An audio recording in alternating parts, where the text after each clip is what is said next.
À Dijon, Elsa, les écologistes partent en ordre dispersé. Plusieurs candidats sont sur les rangs. Oui, c'est le grand format de ce soir. En 2020, les écologistes avaient réussi l'exploit à se hisser au second tour. Alors cette année, le scénario semble plus périlleux tant les troupes sont divisées. Plusieurs listes, on va le voir, concurrentes. Et au final, la crainte du grand effacement. C'est un reportage signé Vincent Tollet et Marine Barat.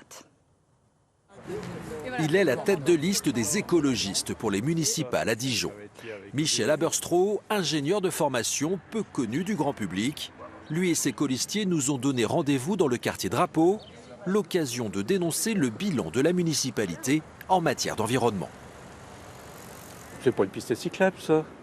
C'est une bande cyclable non continue, non fléchée, non sécurisée. Il y a beaucoup d'accidents entre piétons, entre vélos, parce que c'est mal aménagé. La liste veut aussi accélérer la rénovation thermique des écoles et la végétalisation de leurs cours. Aujourd'hui, le rythme de rénovation des écoles, c'est 2 écoles par an. Nous, on veut multiplier par 3 au minimum les investissements et la rapidité de rénovation des cours d'école et des bâtiments.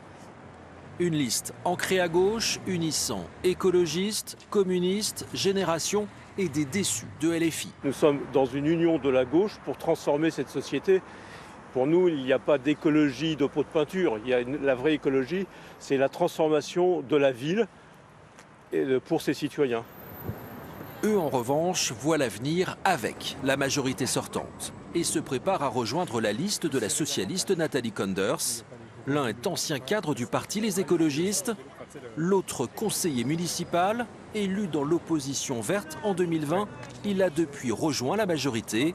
Cette place Bossuet rénovée fait partie de son bilan. Le rendez-vous ici, c'est parce que ça symbolise la végétalisation du centre-ville, végétalisation récente, puisque ça fait un peu plus d'1 an que Nathalie Konders, la maire de Dijon, a inauguré cet espace. Avec tous ces arbres qui ont été plantés, on va avoir un rafraîchissement naturel. Nous, ce n'est pas une écologie de témoignage qu'on veut proposer, c'est une écologie concrète qui agit pour les habitantes et les habitants. Et on est convaincu que la maire sortante est pour ce faire la meilleure candidate pour défendre l'écologie. Et nous, ce qu'on propose, c'est aussi de s'assurer que l'écologie, elle sera dans un exécutif municipal afin de profiter à toutes et à tous. Les rives du Suzon. Ici, durant 2 ans et demi, ces militants ont bataillé et gagné face à un projet immobilier soutenu par la mairie.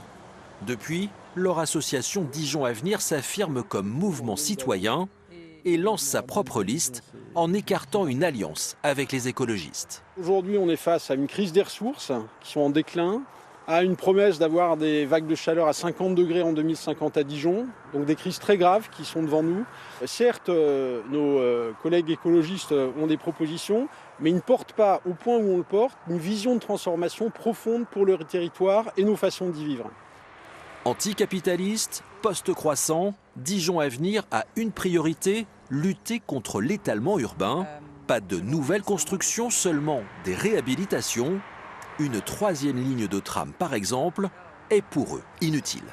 Nous voyons la ville de Dijon comme stationnaire, c'est-à-dire qui va cesser son expansion démographique et géographique. Avec le budget du tram, en tout cas avec le budget qui est projeté sur la ligne T3 du tram, il y a d'autres possibilités. La part modale du vélo doit être largement augmentée. Par ailleurs, il s'agit aussi de travailler sur remettre des commerces de proximité dans les quartiers pour éviter aux personnes d'avoir de longs trajets.